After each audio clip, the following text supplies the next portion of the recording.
जय हिंद। आज है 17 जुलाई 2024 और आज के करंट अफेयर्स को हम लोग डिस्कस करेंगे। So guys, welcome to study for civil services. अगर आप रेगुलरली ये लेक्चर्स को फॉलो कर रहे हैं तो फटाक से लाइक का बटन हिट करिएगा।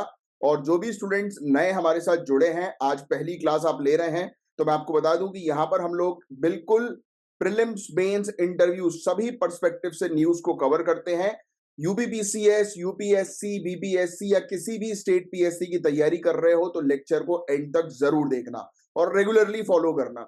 इसके अलावा आपको जो है बता दें कि आज ये सब टॉपिक्स हैं जिनको एक एक करके हम लोग डिटेल में कवर करने वाले हैं। उसके अलावा ये हमारे जो यूपीपीसीएस में अगर आपको सिलेक्शन चाहिए तो इन नंबर पर कांटेक्ट करके हमारे पेड कोर्सेज की जो है वो डिटेल ले लीजिए। ज्ञान सर का पेड कोर्स है, सिलेक्शन तक जो है वो बिल्कुल आपको हर एक तरीके से सपोर्ट जो है वो किया जाएगा और बेस्ट टू बेस्ट प्रिपरेशन जो है वो करवाई जाती है। यूपीपीसीएस के मामले में टॉप नंबर 1 चैनल है study for civil services, top number 1 coaching है, तो जरूर जो है वो ज्वाइन करिए। प्लस ये टेलीग्राम के हमारे चैनल है ओनली करंट अफेयर्स के नाम से और स्टडी फॉर सिविल सर्विसेज के नाम से, इन चैनल को भी ज्वाइन करिएगा। प्लस हमें इंस्टाग्राम पे आप फॉलो जो है वो कर सकते हैं। तो चलिए बिना किसी देरी के हम लोग स्टार्ट करते हैं हमारे टॉपिक को। तो पहला टॉपिक है एक news agency, Asian news international. अच्छा, एक चीज मैं पहले बता दूं, पेन और पेपर लेकर बैठो और जो चीज नोट डाउन करने को बोलूंगा सिर्फ वही चीज नोट डाउन करनी है। अभी सुनो ध्यान से। एक न्यूज एजेंसी है एशियन न्यूज इंटरनेशनल, इसने विकिपीडिया को कोर्ट तक ले गई है। किसको? विकिपीडिया। आप अपन कोई भी चीज जो है वो ऑनलाइन सर्च करते हैं तो विकिपीडिया में भी हम लोग को डेटा मिलता है, बहुत अच्छा डेटा मिलता है। तो एशियन न्यूज इंटरनेशनल जो है वो उसने विकिपीडिया के खिलाफ जो है वो केस जो है वो किया है। आरोप लगाया है कि विकिपीडिया के पेज पर इस न्यूज एजेंसी के अगेंस्ट डिफेमेटरी कंटेंट है। मतलब ये कहा है कि मानहानि का केस जो है वो फाइल हुआ है। मतलब ये मान के चलो, मतलब एएनआई न्यूज जो है उसने ये बोला है कि विकिपीडिया जो है वो गलत इंफॉर्मेशन हमारे बारे में जो है वो दे रही है, तो हम उनके ऊपर मानहानि का केस ठोक रहे हैं। और एएनआई ने बोला कि हमें 2 करोड़ रुपए चाहिए विकिपीडिया से। राइट, अब पूरा मामला जो है वो क्या है उसके बारे में हम बात करें तो एएनआई ने, मैंने आपको बता दिया, केस ठोका है विकिपीडिया के ऊपर। दिल्ली हाईकोर्ट में ये केस ठोका गया है और मानहानि का ये मुकदमा हम लोग को देखने को मिल रहा है। मानहानि क्या होती है मैं आपको सिंपल शब्दों में समझाऊं तो किसी के बारे में भी जब आप कोई बुरी चीज बोलते हो, गलत चीज बोलते हो, गलत चीज फैलाते हो और उसके कारण उसको उसको हानि होती है किसी भी प्रकार की। अब देखो, नॉर्मल सी चीज है यार, किसी के बारे में आप मन गढ़ंत कहानियां जो है वो फैला रहे हो, कुछ भी कर रहे हो, उल्टी सीधी बातें कर रहे हो, तो सामने वाला व्यक्ति आपके खिलाफ जो है मानहानि का केस जो है फाइल कर सकता है। राइट, और इवन मैं आपको भी बता दूं कि आपके खिलाफ अगर कोई कुछ बोल रहा है उल्टा सीधा तो उसको धमकी दे देना कि बेटा ज्यादा मत कर, मानहानि का केस फाइल कर दूंगा तेरे अगेंस्ट, मेरे बारे में अगर उल्टी सीधी चीजें, गलत चीजें जो है फैलाना शुरू करी तो मार्केट में। तो अब यही है, ये कहा गया, मतलब विकिपीडिया ने ये चीज मेंशन करी थी अपने एक पेज के अंदर कि प्रो गवर्नमेंट बायस और मिस इन्फॉर्मेशन एएनआई जो है वो फैलाती है। तो ऐसा विकिपीडिया ने जो है वो कहा है कि एएनआई जो है वो फॉल्स इन्फॉर्मेशन, गलत इन्फॉर्मेशन जो है वो प्रोवाइड कराती है, यानी कि न्यूज चैनल। तो इससे ऑब्वियस ही बात है कि एएनआई को जो है वो क्षति पहुंचेगी, उसके बिजनेस को क्षति पहुंचेगी।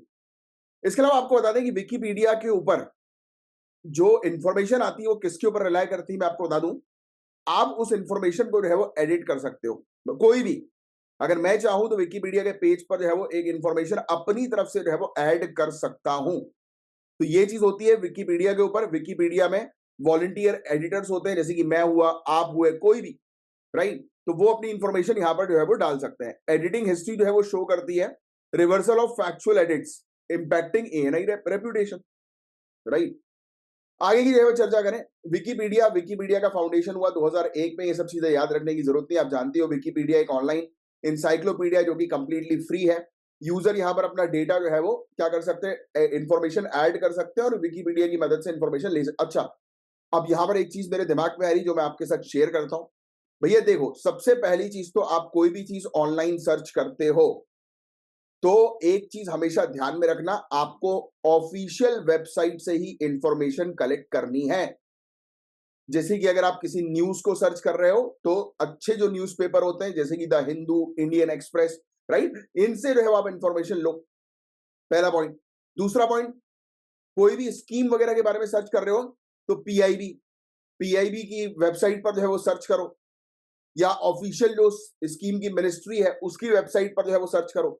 आपको हमेशा अब से ऑफिशियल रहना है। क्योंकि आप आने वाले समय के अधिकारी हो, आप सिर्फ ऑफिशियल वेबसाइट पर ही जो है वो जाओगे।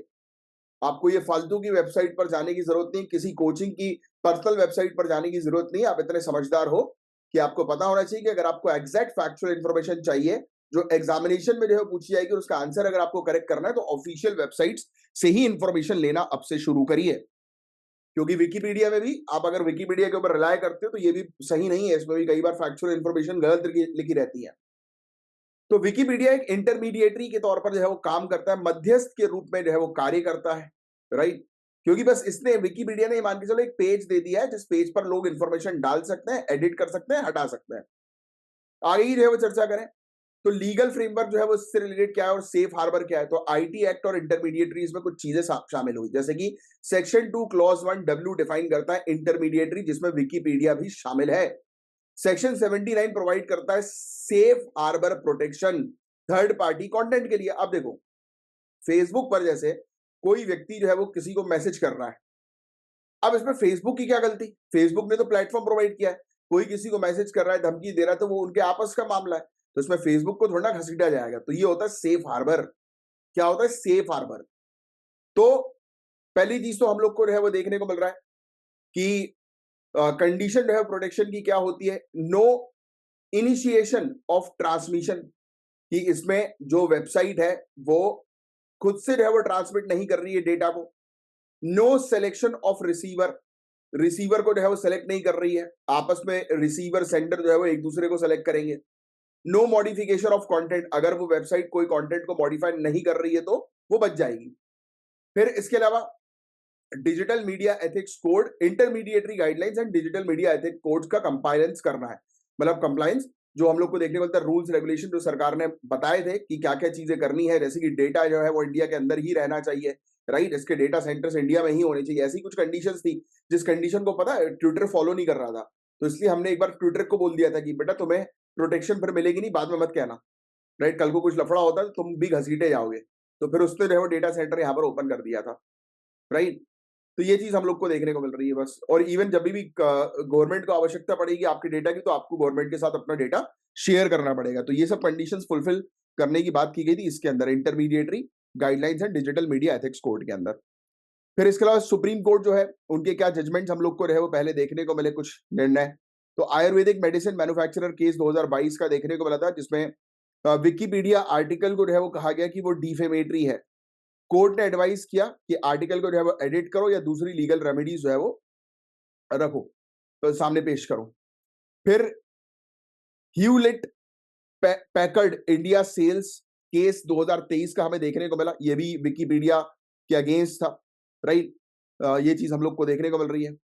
और इसमें न्यायालय ने उपयोगिता को स्वीकार किया था, किंतु अलग अलग स्रोत वाली जानकारी से संबंध में चेतावनी जो है वो दी थी कि भाई अगर इस प्रकार से कोई अलग अलग सोर्सेज वाली इंफॉर्मेशन होती है तो वो चेतावनी जो है वो रखो। और इसमें तो यूजर को की समझदारी होनी चाहिए भाई कि ये एडिट किए जाने वाली साइट है, ये इसका उतना कुछ मैटर करता नहीं। बट हाँ, सबसे मतलब एक प्रकार से गूगल के बाद कहीं और कोई सर्च कर रहा है तो आज की डेट में विकिपीडिया पे, राइट। हालांकि आजकल लोगों ने चैट जीपीटी का उपयोग भी करना शुरू कर दिया है, राइट। बट फिर भी मैं आपसे बस यही कहूंगा, आप आने वाले समय के अधिकारी हो, आप हमेशा जब भी कोई चीज को सर्च करो तो अब से आपको सिर्फ ऑफिशियल वेबसाइट का ही सहारा लेना है इन्फॉर्मेशन गैदर करने के लिए। तो ये था एक छोटा सा टॉपिक, एक जनरल सा आपको आइडिया होना चाहिए, बाकी और कुछ नहीं है इस टॉपिक के अंदर जो आपको पढ़ने लायक हो एग्जामिनेशन के पर्सपेक्टिव से। हाँ, डिफेमेशन के बारे में थोड़ा सा रहे पढ़ लेना। आज का एक टास्क मैं आपको दे देता हूँ, लिख लो। मानहानि के बारे में आपको थोड़ा सा आज पढ़ना है, ठीक है। एक सिविल डिफेमेशन होता है और एक क्रिमिनल डिफेमेशन भी होता है, तो उसके बीच में क्या डिफरेंस है थोड़ा सा पढ़िएगा, ये आपका एक टास्क है। हालांकि अगर आपने वैसे जनरली पढ़ लीजिएगा, नोट्स मत बनाइएगा, क्योंकि नोट्स इसके आपके पॉलिटी में बन जाते हैं। जब आप पॉलिटी पढ़ोगे ना जनरल स्टडीज की, जैसे आपने अगर हमारे बैच को लिया होगा तो पॉलिटी हम आपकी कवर करवाएंगे ही, राइट। और या आप ऑलरेडी बैच ले चुके हो तो पॉलिटी कवर हो चुकी होगी, चेक करिएगा। तो उसमें हमने पूरी चीज जो है वो दे रखी है, डिफेमेशन क्या होता है, हर एक चीज A to Z। और या फिर अगर आप कोई और कोचिंग ज्वाइन की हो ऑलरेडी, वहां पर पॉलिटी नहीं हुआ है तो आप टेंशन मत लो, उसमें पॉलिटी होगा तो डिफेमेशन का टॉपिक आ ही जाएगा, तो उसके अलग से नोट्स मत बनाना। अब बात करेंगे टेली कम्युनिकेशन एक्ट 2023 की, दूर संचार अधिनियम 2023 के बारे में। इंडिया की टेक्नोलॉजी लैंडस्केप जो है वो बढ़ती हुई आ रही है बहुत तेजी से। आपको पता है टेली कम्युनिकेशन भाई कितनी जल्दी देखो 3G 4G 5G आ गया, राइट। बहुत तेजी से हम लोग को जो है वो देखने को मिल रहा है। तो ये कानून जो है वो रिप्लेस करता है बहुत पुराने कानून को, जो इंडिया इंडियन टेलीग्राफ एक्ट 1885 था ना, उसको हटाकर हम नया कानून जो है वो लेकर आए, क्योंकि यार नई नई चीजें डिजिटलाइज हो रही हैं, नई नई चीजें हम लोग को देखने को मिल रही है, तो उससे रिलेटेड कानून बनना बहुत ज्यादा जरूरी है। क्योंकि अगर कानूनी तौर पर नई टेक्नोलॉजी को अगर आप ऐड नहीं करोगे और कानूनी बैकग्राउंड नहीं दोगे, तो इसका दुरुपयोग जो है वो बहुत सारे लोग कर सकते हैं और बच सकते हैं काफी सारे क्रिमिनल्स, है ना। अब सुनो, अब इसमें हम लोग को देखने को मिल रहा है कि काफी सारी रेगुलेटरी रिक्वायरमेंट जो थी टेलीकॉम नेटवर्क एस्टैब्लिश करने की, उसको सिंप्लीफाई कर दिया कि आसानी से एक टेलीकॉम कंपनी एस्टैब्लिश हो जाए, ये चीज इसमें शामिल हुई। State government led dispute resolution structure for right of way issues. अब देखो, जल्दी से जल्दी जितने भी मुद्दे हैं वो रिजॉल्व हो सके, इसके लिए स्टेट गवर्नमेंट जो है वो एक डिस्प्यूट रेजोल्यूशन मैकेनिज्म जो है वो तैयार करे, स्ट्रक्चर जो है वो तैयार करे। कनेक्टिविटी को बढ़ाने के लिए नेटवर्क रोल आउट का अप्रूवल जो है वो आसानी से मिला जा सके, राइट। यानी कि ज्यादा गवर्नमेंट हर्डल ना हो, यानी कि सरकारी दफ्तर में ज्यादा जो है वो चक्कर ना लगाने पड़े, पेपरबाजी जो है वो ज्यादा ना करनी पड़े, सिग्नेचर बाजी ज्यादा ना करनी पड़े। तो इसके लिए आसान रास्ता जो है वो बताने की कोशिश करें। देखो लिखा ना, right of way reform, right of वे में सुधार, कि मतलब आसानी से नेटवर्क जो है वो स्टैब्लिश हो सके, कंपनी जो है वो आसानी से स्टैब्लिश हो सके, टेलीकॉम इंडस्ट्री। फिर यूजर वेरिफिकेशन, ये कहा गया कि टेलीकॉम ऑपरेटर जो है वो बायोमेट्रिक आइडेंटिफिकेशन आधार का उपयोग करें नए सिम कार्ड को जनरेट करने के लिए। और आजकल हो ही गया, आपको ऑलरेडी पता, ये शामिल किया, मतलब इन लोगों ने ये चीज यूज में आ गई थी, बट कानूनी तौर पर जो है उसको बैकएंड नहीं दिया था, अब दे दिया है। आप देखते हो ना, कई भी सिम लेने जाते हो तो आज की डेट में सिम तभी एक्टिवेट होगी जब अंगूठा लगाया जाएगा। और सिक्योरिटी और प्राइवेसी कंसर्न को जो है बैलेंस करने की बात की गई। फिर डिजिटल भारत निधि, इन्होंने रिप्लेस कर दिया यूनिवर्सल सर्विस ऑब्लिगेशन फंड को डिजिटल भारत निधि से। निधि मतलब फंड ही होता है, डिजिटल भारत फंड, पहले ये वाला फंड यूज किया जाता था, अब ये फंड जो है वो नया फंड हम लोग को देखने को मिल रहा है। ये फंड जो है उसका इस्तेमाल किया जाएगा R&D में, रिसर्च एंड डेवलपमेंट में, राइट। कि टेलीकॉम सेक्टर में जो है वो नए नए इनोवेशन जो है वो नवाचार जो है वो नए नए तरीके के देखने को मिल सके। फिर इसके अलावा प्रोटेक्शन ऑफ यूजर्स, बैन करो कमर्शियल मैसेजेस को विदाउट यूजर कंसेंट। देखो यार, कई बार आप लोग भी परेशान हो जाते होंगे, कई केस में हम लोग को जो है वो देखने को मिलता है कि काफी सारे मैसेजेस आपके पास आ रहे हैं, फोन कॉल्स आपके पास आ रहे हैं। और मैं तो आपको बोल रहा हूँ, आप कर रहे हो भी सिविल सर्विसेज की तैयारी या किसी भी गवर्नमेंट एग्जामिनेशन की तैयारी, सबसे पहली चीज तो आपको ये करनी चाहिए अपने मोबाइल के अंदर कि अननोन नंबर जो है वो DND में डाल दो। अननोन नंबर्स DND में कैसे होता है ये? मोबाइल की बहुत सिंपल सी सेटिंग होती है, या ट्रू कॉलर आप जानते ही हो, मोबाइल में आप डाउनलोड कर लो, और ट्रू कॉलर में एक ऑप्शन होता है कि अननोन नंबर जो है वो ऑटोमेटिकली कट जाएंगे। आपको आज की रेट से ऐसा बन जाना है कि आप सिर्फ उन्हीं लोगों को एंटरटेन करोगे जो लोग आपके लिए मैटर करते हैं, और मैटर करता है कौन? आपके पेरेंट्स, बस। बाकी DND पे रखो अपने फोन को, डू नॉट डिस्टर्ब में रखो, और फोन तो ज्यादा यूज करना ही नहीं है, सिर्फ काम के लिए यूज करना है। फोन मैक्सिमम टाइम आपका DND में ही होना चाहिए, डू नॉट डिस्टर्ब। और डू नॉट डिस्टर्ब में भी एक ऑप्शन रहता है कि भाई जो अपने जैसे पेरेंट्स का कॉल आ गया, यानी कि फेवरेट वाले लोगों का कॉल आ गया, तो उनका कॉल आपके पास लगेगा बस। तो ये सब सेटिंग्स करके रखो भैया, तभी आप जो है वो आगे बढ़ पाओगे, वरना दिन भर फालतू फोन आ रहे हैं, माइंड डाइवर्ट हो रहा है, कोई मतलब नहीं है। फोन कॉल जो है वो जिसको लगाना है रात में 10 बजे के बाद लगा लो, 10 से 11 में, जिन जिन के मिस कॉल्स आए उनको कर लो कॉल बैक कि भाई थोड़ा बिजी था। क्योंकि देखो, आप तुरंत उनका फोन उठाओगे, वो आपको कोई बात बताएंगे, आपका माइंड डाइवर्ट हो जाएगा, या आपको बुला लेंगे बाहर तो आपका माइंड डाइवर्ट होगा। तो इससे बेटर है कि सब काम करो रात में 10 के बाद, 10 से 11 में, क्योंकि वो एक ऐसा टाइम होता है कि आपको उस समय कोई बुलाएगा भी नहीं, पहली चीज, और आप परेशान भी नहीं होगे दूसरों की प्रॉब्लम रिजॉल्व करने में, क्योंकि आपको ऑलरेडी पूरे काम फिनिश हो चुके होंगे। तो ये सब कमर्शियल मैसेजेस जो आते हैं, फालतू के एडवर्टीजमेंट आते हैं, आपने DND डाल रखा है उसके बाद भी एडवर्टीजमेंट आ रहा है, तो उनको बैन करो भाई। इस्टेब्लिश करो do not disturb registers for operators, operators के लिए, जैसे टेलीकॉम ऑपरेटर्स होते हैं ना, अगर होता है ऐसा कि आप कमर्शियल मैसेजेस को जो है वो DND के थ्रू जो है वो बैन कर सकते हो।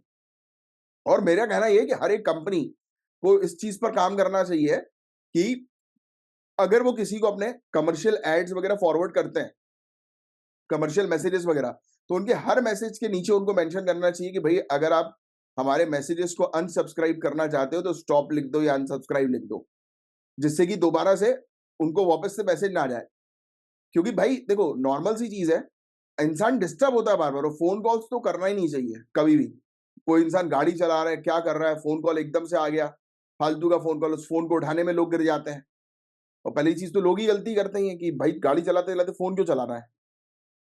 इनोवेशन सैंडबॉक्स, पता है ये सैंडबॉक्स क्या होता है? सैंडबॉक्स मतलब रेत का डब्बा है नहीं नहीं, ये वाला सैंडबॉक्स नहीं है। ये सैंडबॉक्स का मतलब ये होता है कि देखो ये जैसे कि फॉर एग्जांपल एक एरिया, ये पूरा एरिया मैं मान लेता हूं ये नेटवर्क है। क्या है ये पूरा जो सर्कल आपको दिखाई दे रहा है, ये क्या है, नेटवर्क है।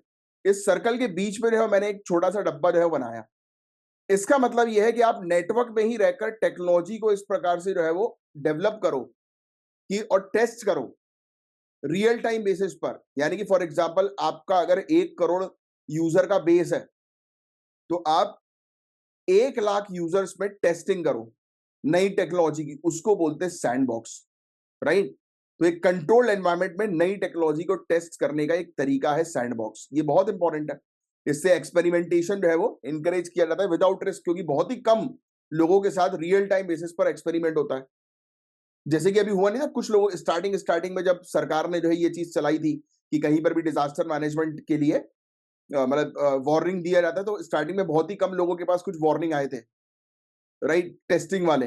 फिर अब उनका टेस्टिंग जो है वो सक्सेसफुल हो गई। अब कहीं पर भी तेज हवा चलती है, बारिश की बुरी स्थिति होती है, तो तुरंत डिजास्टर मैनेजमेंट की तरफ से मैसेज आ जाता है। मुझे कमेंट बॉक्स में लिखकर बताना आप लोग के पास ऐसा कोई मैसेज आया था कि नहीं आया था अभी तक। फिर इसके अलावा नेशनल सिक्योरिटी मेजर्स अब अलाउ कर रहे हैं टेम्पररी गवर्नमेंट कंट्रोल को टेलीकॉम सर्विसेज के ऊपर पब्लिक इमरजेंसी के दौरान। क्योंकि देखो यार ये बहुत जरूरी होता है। इवन मेरा तो मानना यह है कि अब इसमें लिखा हुआ है, बट रियलिटी ये होती है कि गवर्नमेंट के पास है वो आपका पूरा कंट्रोल है, राइट। क्योंकि ऑब्वियस बात है सिक्योरिटी आप आगे चल के इंटेलिजेंस में को जब ज्वाइन करोगे, आपको अगर किसी टेररिस्ट को जो है वो पकड़ना है, उसकी लोकेशन फाइंड आउट करनी, तो ऑब्वियस सी बात है कि आपको जो है वो यूजर्स की ये सब जानकारी होना बहुत जरूरी है। तभी तो आप उसके इंटेंशन को समझ पाओगे और अपने सोसाइटी को एंटी सोशल एलिमेंट से बचा पाओगे, है कि नहीं। तो वो चीजें हैं।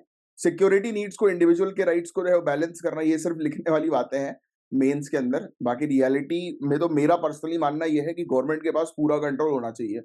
भाई सिक्योरिटी ज्यादा मैटर करती है, राइट। नेक्स्ट आगे की जो है वो चर्चा करें। सशक्त बनाओ सेंट्रल गवर्नमेंट को कि वो एक कॉमन डक्ट और केबल कॉरिडोर जो है वो स्टैब्लिश कर सके। क्या है ये केबल कॉरिडोर्स? ये केबल कॉरिडोर्स वही ब्रॉडबैंड वाले केबल्स जो हम लोग को जो है वो देखने को मिलते हैं। फैसिलिटेट किया जा सके एक एफिशिएंट इंफ्रास्ट्रक्चर डिप्लॉयमेंट।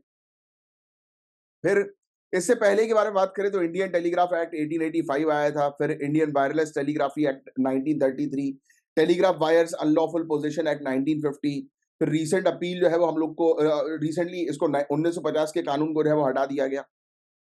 नेक्स्ट आगे की जो है वो चर्चा करें। इसके मेरिट्स और डीमेरिट्स हम लोग को क्या देखने को मिलता है, इसके फायदे क्या है, नुकसान क्या है, गुण क्या है, दोष क्या है। तो फायदों के बारे में इसकी हम लोग बात करें तो देखो, हम लोग आज की डेट में एआई, इंटरनेट ऑफ थिंग्स यानी कि artificial intelligence, internet of things, quantum computing जैसी टेक्नोलॉजी को जो है वो कानूनी बैकग्राउंड जो है वो दे सकते हैं। इंडस्ट्री 4.0 को जो है वो इंटीग्रेट किया जा रहा है, राइट। कई बार हम लोग को देखने को मिलता है कि जो भी अपराध जो है वो इंडिया के बाहर जो है वो कमिट किए जाते हैं, तो उसको भी दायरे में जो है वो रखा जा रहा है। फिर इसके अलावा बायोमेट्रिक वेरिफिकेशन जो है वो कंपलसरी बनाए जा रहे हैं कानूनी बैकग्राउंड के देकर।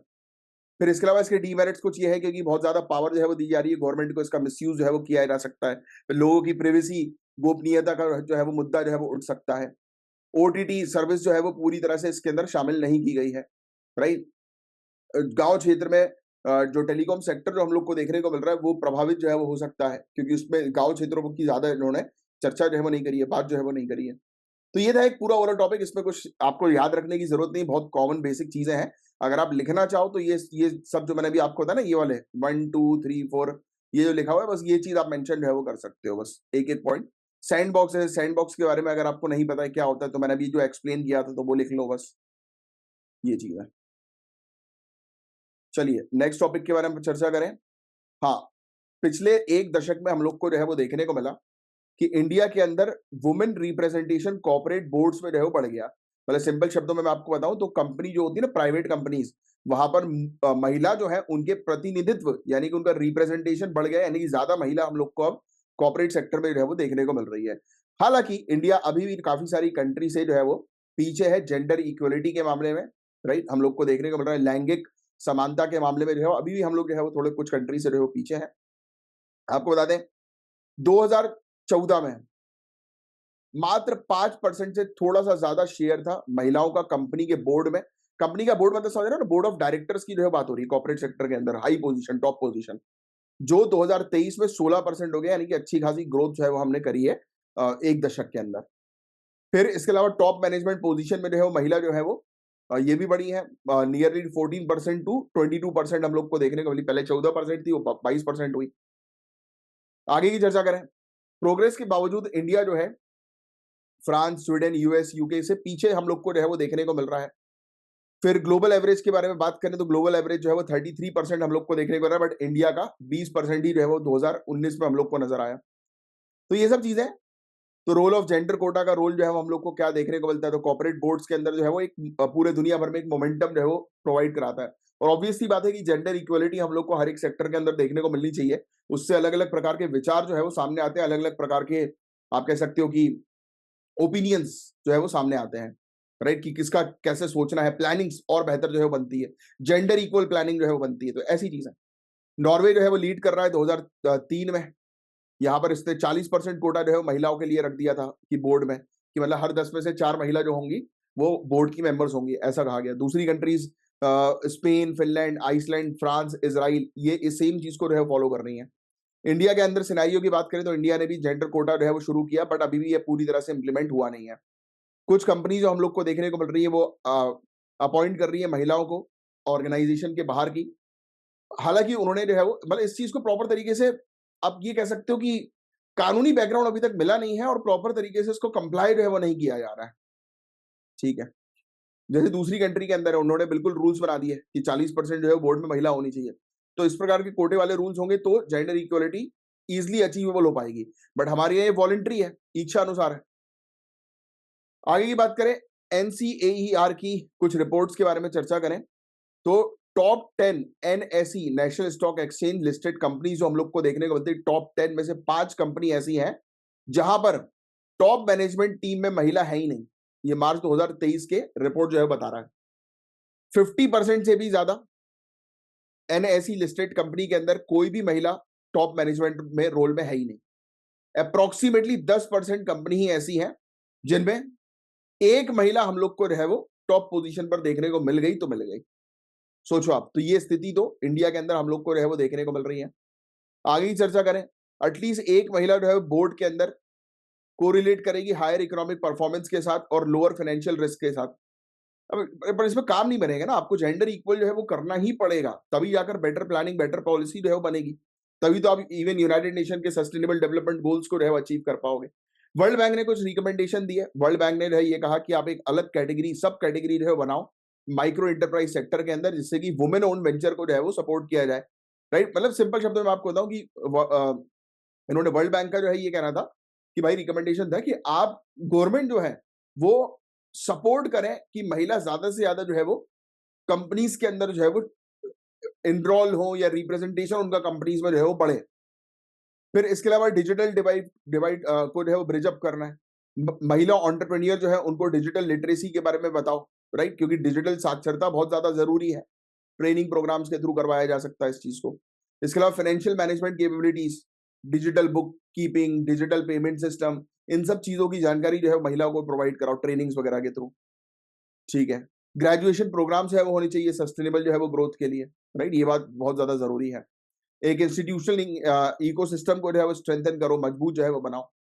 इंक्यूबेशन सेंटर जो है वो तैयार करो, रूरल एरियाज के अंदर लेकर जाओ। जैसे कि मैंने आपको कल की क्लास में बताया था कि इंक्यूबेशन सेंटर जो है वो क्या होता है। ऐसा पर्टिकुलर मतलब इंक्यूबेशन सेंटर मतलब आप ये मान के चलो कि एक ऐसी कंपनी जो नए नए स्टार्टअप को ग्रो करने में हेल्प करती है, तो ये होते हैं इंक्यूबेशन सेंटर्स। अब ये टारगेट लिख लो आप, ये टारगेट लिख लीजिए। हम लोग को 2047 तक अपने एयरपोर्ट्स को जो है वो डबल करना है, डबलिंग एयरपोर्ट्स बाय 2047। वर्ष 2047 तक हवाई अड्डों की संख्या को दोगुना करना, ये हमारा टारगेट है। ठीक है, एयरपोर्ट अथॉरिटी ऑफ इंडिया का मेन ऑब्जेक्टिव ये है कि अभी जितनी भी एयर स्ट्रिप्स हैं ऑलरेडी जो हैं, तो उनको ट्रांसफॉर्म करना, उनको और अच्छा बनाना और नए एयरपोर्ट जो है वो बिल्डअप करना। अब आगे की बात करें, एक ड्राफ्ट हम लोग को देखने को मिला था नेशनल एयरपोर्ट डेवलपमेंट प्लान का। एयरपोर्ट अथॉरिटी ऑफ इंडिया का ये ड्राफ्ट था, ये प्लान था जो तैयार किया गया। उसमें ये कहा गया कि भाई हम लोग को जो है वो 2047 तक 3 से 3.5 बिलियन पैसेंजर्स या ट्रैफिक जो है वो चाहिए होंगे, और ट्रैफिक हो सकते हैं आने वाले समय में इतने, यानी कि इतने ज्यादा लोग जो है वो ट्रैवल करेंगे एयर रूट के थ्रू। और देखो आज की डेट में ऑब्वियस सी बात है कि हम लोग को देखने को मिल रहा है कि फ्लाइट्स वगैरह के रेट जो है वो काफी कम हो गए हैं, तो लोग जो है वो सेकंड एसी में ट्रैवल करने की जगह आज की डेट में जो है फ्लाइट में ट्रैवल कर रहे हैं, राइट। जो ट्रेन की सेकंड एसी में जो जनरली ट्रैवल करते हैं तो फ्लाइट में जो है वो पहुंच गए, राइट। और हर एक इंसान थर्ड एसी वाले भी जो है वो फ्लाइट में जो है वो ट्रैवल कर रहे हैं। ज्यादा से ज्यादा लोग जो है वो आजकल फ्लाइट का उपयोग जो है वो कर रहे हैं ट्रैवलिंग के पर्पज के लिए। तो ये आगे चल के बहुत ज्यादा बढ़ेगा, डिमांड जो है बहुत ज्यादा बढ़ेगी। इंटरनेशनल ट्रैफिक जो है वो 10 से 12% की ग्रोथ जो है वो करेगा। फिर डोमेस्टिक पैसेंजर जो है वो डबल जो है वो होने वाला है, और ये होगा यार, डबल ट्रिपल तो होना ही तय है। फिर आगे की बात करें तो अप्रोक्सीमेटली 70 एयर स्ट्रिप जो है वो डेवलप की जाएगी फुल फ्लेज एयरपोर्ट के तौर पर, राइट। जहां पर एयरबस A320 और बोइंग 737 जैसे बड़े एयरक्राफ्ट जो है वो टेक ऑफ और लैंड कर सकेंगे। इसके अंदर हम लोग को मंडावी, सुल्तानपुर, तूरा, छिंदवाड़ा, तो ये सब एग्जांपल्स हैं जहां पर एयर स्ट्रिप्स हैं, तो उनको फुल फ्लेज एयरपोर्ट में जो है वो रेडी किया जाएगा। लगभग 40 एयर स्ट्रिप जो है वो अपग्रेड की जाएंगी कि जहां पर छोटे एयरक्राफ्ट जो है वो टेक ऑफ कर सके, लैंड कर सके। ग्रीनफील्ड एयरपोर्ट्स यानी कि नए एयरपोर्ट्स, तो नए एयरपोर्ट जो है वो तैयार किए जाएंगे, राइट। ये चीज बताई जा रही है।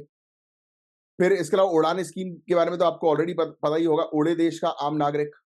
इसी उड़ान स्कीम के थ्रू तो हम लोग को देखने को मिला कि एयर फेयर के जो प्राइसेस हैं, मतलब प्लेन में उड़ने के जो प्लेन की टिकट के जो प्राइसेस हैं, तो वो कम हुए थे उड़े देश के आम नागरिक स्कीम के तहत। ठीक है, यहाँ पर ऑलरेडी इस स्कीम के तहत 68 अंडर सर्व्ड या अनसर्व्ड डेस्टिनेशन जो है वो कनेक्ट किए जा चुके हैं, यानी कि 68 लोकेशंस को कनेक्ट किया गया है। फिर इंडिया की इकोनॉमी ग्रो हो रही है, पर कैपिटा इनकम भी जो है वो ग्रो होगी। ये बताया जा रहा है कि 2047 तक $20,000 हो जाएगी। ठीक है, तो लोग जो है वो ज्यादा पैसा तो लोग अच्छा बेटर ट्रांसपोर्टेशन सिस्टम का उपयोग करेंगे एक जगह से दूसरी जगह जाने में, है कि नहीं। फिर इसके अलावा कुछ प्रॉब्लम्स यहाँ पर है। एक तो जमीन की बड़ी प्रॉब्लम, जमीन की प्रॉब्लम में वो वाली प्रॉब्लम हो जाती है यार, उसको क्या बोलते हैं अपन, कि जमीन पर जो है वो जैसे कुछ गांव वाले हैं वो जमीन को छोड़ते नहीं है ना, वो सोचते हैं कि नहीं है भाई ये तो हमारी जमीन है, और ऑब्वियस सी बात है कि जमीन एक इमोशनल मैटर हम लोग को जो है वो देखने को मिलता है। उसका एक टर्म है, मुझे याद नहीं आ रहा वाला टर्म अभी। सबसे बड़ी प्रॉब्लम ये हम लोग को जमीन की देखने को मिलती है कि जमीन जो है अतिक्रमण की तो एक प्रॉब्लम है ही, अतिक्रमण नहीं बट उसका परफेक्ट आंसर एक और है, एक शब्द है उसका मुझे अभी याद नहीं आ रहा नाम, अगर आपको याद आए तो बताना। मतलब मैं उसकी बात कर रहा हूँ कि जहां पर जो है वो कब्जा हो जाता है, जैसे रिहैबिलिटेशन, राइट, कि लोगों को एक जगह से दूसरी जगह शिफ्ट करवाना, राइट, तो और स्टे लग जाता है प्रोजेक्ट्स के ऊपर, तो ये सबसे बड़ा प्रॉब्लम है। और जमीन की कमी भी हम लोग को देखने को मिलती है, एयरपोर्ट आप हर कहीं खोल भी नहीं सकते, राइट। फिर इसके अलावा आगे की चर्चा करें, एयरपोर्ट ओपन करने के लिए बहुत ज्यादा इन्वेस्टमेंट चाहिए होता है, राइट। फिर इंफ्रास्ट्रक्चर, वो भी आज की डेट में टेक्नोलॉजी बहुत तेजी से एडवांस होती जा रही है, तो एडवांस इंफ्रास्ट्रक्चर चाहिए हमें। एयर नेविगेशन सर्विसेज होना जो है बहुत ज्यादा जरूरी है, right. Surface transportation, ground transportation में भी आपको इन्वेस्ट करना है भाई, लोगों को एयरपोर्ट तक पहुंचना है तो रोड्स तो होनी चाहिए ना एयरपोर्ट तक पहुंचने के लिए। ऐसे हर कहीं एयरपोर्ट बना देंगे, रोड नहीं बनाएंगे तो क्या मतलब, फिर लोग पहुंच ही नहीं पाएंगे। एनवायरमेंट का कंसर्न, एयरपोर्ट खुलेगा तो फिर एनवायरमेंट को भी दिक्कत है, राइट, पेड़ पौधे काटने पड़ेंगे, बहुत सारी ऐसी चीजें। तो अब जो प्रॉब्लम होती है वो इसका सोल्यूशन है भाई। देखो पहले प्रॉब्लम क्या है, जमीन की शॉर्टेज, तो भाई आप आइडेंटिफाई करो जमीन को। दूसरी प्रॉब्लम हम लोग को देखने को मिल रहा है मैसिव इन्वेस्टमेंट, तो इन्वेस्टमेंट अट्रैक्ट करो। तीसरी प्रॉब्लम इंफ्रास्ट्रक्चर का इशू, तो उस पर काम करो। चौथी प्रॉब्लम एयर नेविगेशन सर्विस की, नहीं हमें टेक्नोलॉजी चाहिए, ट्रेनिंग चाहिए, तो भाई ट्रेनिंग बूथ सेंटर जो है वो चालू कर दो। सरफेस ट्रांसपोर्टेशन, तो भैया रोड नेटवर्क जो है वो बिल्डअप करने की कोशिश करो। एनवायरमेंट कंसर्न, तो एनवायरमेंटल क्लियरेंस के लिए जो है वो रेडी रहो, या ऑल्टरनेटिव वो करो, प्लानिंग करो कि भाई कहीं पर अगर आप फॉरेस्ट को जो है वो हटा रहे हो तो कहीं और जो है वो आप प्लांटेशन पर जो है वो काम करो। तो वो वाली चीज है, तो ये स्ट्रेटेजीज है बस, और कुछ नहीं है इसके अंदर। जो प्रॉब्लम होती है वो इसका सोल्यूशन होता है, जो मैं आपको हर बार बता चुका हूं। अब देखिए, उत्तर प्रदेश सरकार ने रिसेंटली जो है वो वेव कर दिया है रजिस्ट्रेशन फीस, यानी कि हटा दी है रजिस्ट्रेशन फीस हाइब्रिड और plug in hybrid electric vehicles के लिए।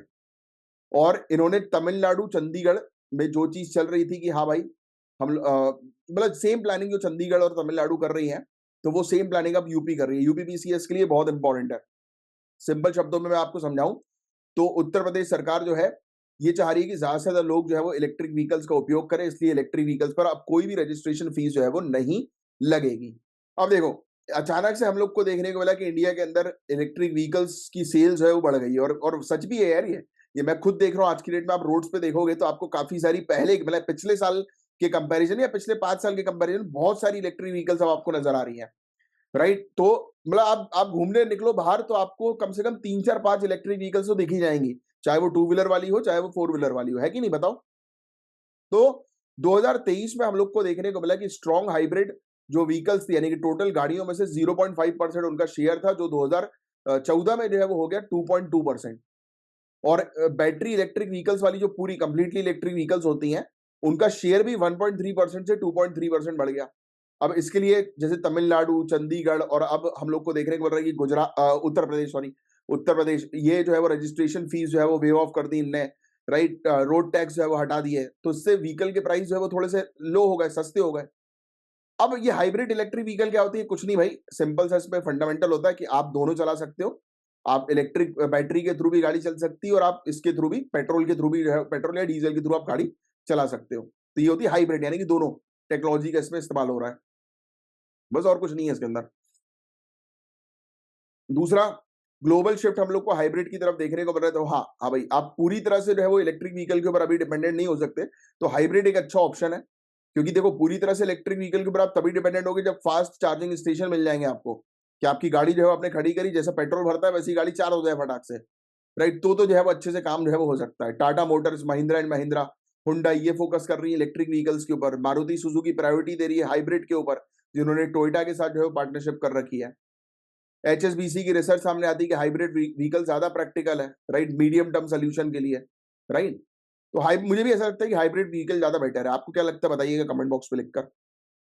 फिर आगे की चर्चा जो है वो करें। बाकी और कुछ नहीं इसके अंदर, प्रॉब्लम्स वगैरह आपको ऑलरेडी जिसकी पता है कि चार्जिंग की प्रॉब्लम्स है, चार्जिंग स्टेशन की स्पेशली वगैरह, ठीक है। अब देखो बड़ा ही इंपॉर्टेंट टॉपिक आया है समझने के लिए।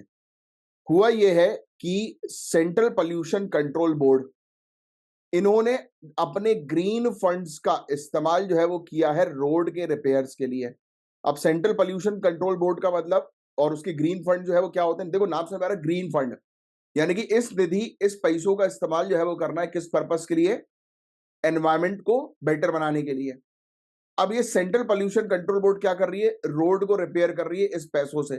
तो कहीं ना कहीं भाई आप क्या कर रहे हो? आप तो ये जो पैसा जो आपने एनवायरमेंट के प्रोटेक्शन के लिए रखा है, एनवायरमेंट को बेटर बनाने के लिए रखा है, आप उसका उपयोग जो है मेंटेनेंस के लिए कर रहे हो, तो गलत है।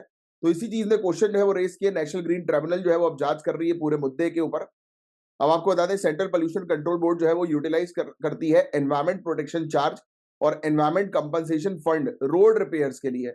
और ये फंड जो है वो ओरिजिनली एयर पोल्यूशन को टैकल करने के लिए और एनवायरमेंट मुद्दे के लिए होना चाहिए था, तो ये गलत बात है। अब सेंट्रल पोल्यूशन कंट्रोल बोर्ड से पूछा गया, तो उसका ये कहना है कि रोड को अगर हम रिपेयर करेंगे तो डस्ट पोल्यूशन कम होगी और एयर क्वालिटी जो है वो जो खराब है वो थोड़ी बेटर होगी। तो ये चीज जो है वो इन्होंने कही। हालांकि देखो अगर प्रैक्टिकली अगर देखा जाए तो ये बात सही है। ये जो गड्ढे वड्ढे होते हैं उसमें धूल वूल जो है वो कंटिन्यूअस जमी जमी रहती है, राइट? और उसके ऊपर से अब गाड़ी निकलती है तो धूल जो है वो ऊपर जाती है और उसके कारण से ये डस्ट पोल्यूशन होता है। तो ये बोल रहे हैं कि हम रोडों को इसलिए भर रहे हैं क्योंकि जिससे कि डस्ट पोल्यूशन जो है वो ना हो। बट ये पूरी तरह से जस्टिफाइड भी नहीं है। अब देखते हैं कि एनजीटी जो है वो इस पर क्या कहेगी। तो नेशनल क्लीन एयर प्रोग्राम जो है वो ये क्लेम कर रहा है कि इससे एयर क्वालिटी में इंप्रूवमेंट आएगा, क्योंकि डस्ट वाला इशू जो है वो कम हो जाएगा। तो ये चीज़ है बस। बाकी और आपको ध्यान में रखने की ज़रूरत नहीं कितने करोड़ रुपए जो है वो अलॉट हुए हैं इस प्रोजेक्ट के लिए, कहाँ पर हुए, वो सब इम्पोर्टेंट नहीं है आपके लिए। ये मुद्दा था जिसके बारे में आपको थोड़ा-सा ध्यान रखना है। अभी देखते हैं आगे चल के क्या क्या चीज़ आती है। अब सीपीसीबी के बारे में बात करें, सेंट्रल पोल्यूशन कंट्रोल बोर्ड के बारे में, तो 1974 में इसको लाया गया था। Water prevention and control of pollution act 1974 के तहत जल प्रदूषण की रोकथाम और नियंत्रण अधिनियम 1974 के तहत जो है वो इसको लाया गया था। इसका मेन ऑब्जेक्टिव ये था एयर पोल्यूशन, वाटर पोल्यूशन को कंट्रोल करना। फिर नेशनल एयर मॉनिटरिंग प्रोग्राम, इसका हम लोग को एक प्रोग्राम देखने को मिलता है। वाटर क्वालिटी मॉनिटरिंग प्रोग्राम, इसका एक प्रोग्राम हम लोग को देखने को मिलता है। एनजीटी बहुत इंपॉर्टेंट है। एनजीटी जो है वो कब लाई गई? 2010 में लाई गई, नेशनल ग्रीन ट्रिब्यूनल एक्ट 2010 के तहत, राष्ट्रीय हरित अधिकरण अधिनियम 2010 के तहत। तो इसका मेन ऑब्जेक्टिव यही होता है कि एनवायरमेंट से रिलेटेड मुद्दे जो है उसको रिजॉल्व करना, ठीक है। अब इसके अंदर स्पीडी जस्टिस के लिए जो है वो एक्सपर्ट्स हम लोग को देखने को मिलते हैं जो एनवायरमेंट से रिलेटेड मुद्दे को डील करते हैं, जांच करते हैं, राइट? 6 महीने के अंदर केस जो है वो यहाँ पर रिजॉल्व हो जाता है, राइट? तो ये सब चीज है। अब देखो एनजीटी के बारे में मैंने अभी आपको पढ़ा है। वीडियो को पॉज करो, फटाक से इस क्वेश्चन का आंसर लिखने की कोशिश करो कि इस क्वेश्चन का क्या होगा correct answer. Next, national Gopal Ratna award. अब इसके बारे में थोड़ा सा हम लोग समझ लेते हैं। तो नेशनल गोपाल रत्न अवार्ड जो है वो दिया जाता है राष्ट्रीय गोकुल मिशन के तहत, जिसको 2014 में लॉन्च किया गया था। ये फैक्ट ध्यान में रखिएगा। अवार्ड जो है वो बेस्ट डेयरी फार्मर्स की कैटेगरी में जो है वो दिया गया है। मतलब यानी कि जो भी हम लोग को देखने को मिलते हैं, जो भी किसान वगैरह जो होते हैं, ये मतलब ये डेयरी फार्मर्स, इसकी अगर हम लोग बात करें, तो ये जो हमारी देसी गाय हैं, उनकी ब्रीडिंग को बढ़ा देते हैं, यानी कि उनकी पॉपुलेशन को बढ़ाने में हेल्प करते हैं, तो उनको रिकॉग्नाइज करके ये बेस्ट डेयरी फार्मर्स का अवार्ड जो है वो उनको दिया जाता है। Department of animal husbandry and dairying जो है, ये नेशनल गोपाल रत्न अवार्ड जो है वो देती है। तो ये फैक्ट आप ध्यान में रखिएगा। पशुपालन और डेयरी विभाग के द्वारा ये पुरस्कार जो है वो दिया जाता है। अब आपके सामने एक मेंस का एक क्वेश्चन हम लोग को जो है वो देखने को मिल रहा है। इस क्वेश्चन का आंसर लिखने की जो है वो कोशिश करिएगा 150 वर्ड्स में। तो ये था गाइस पूरा वाला टॉपिक। आज के करंट अफेयर्स इतने ही थे। अब मिलेंगे हम लोग कल के लेक्चर में। तब तक के लिए bye bye, take care, have a great day ahead. जय हिंद।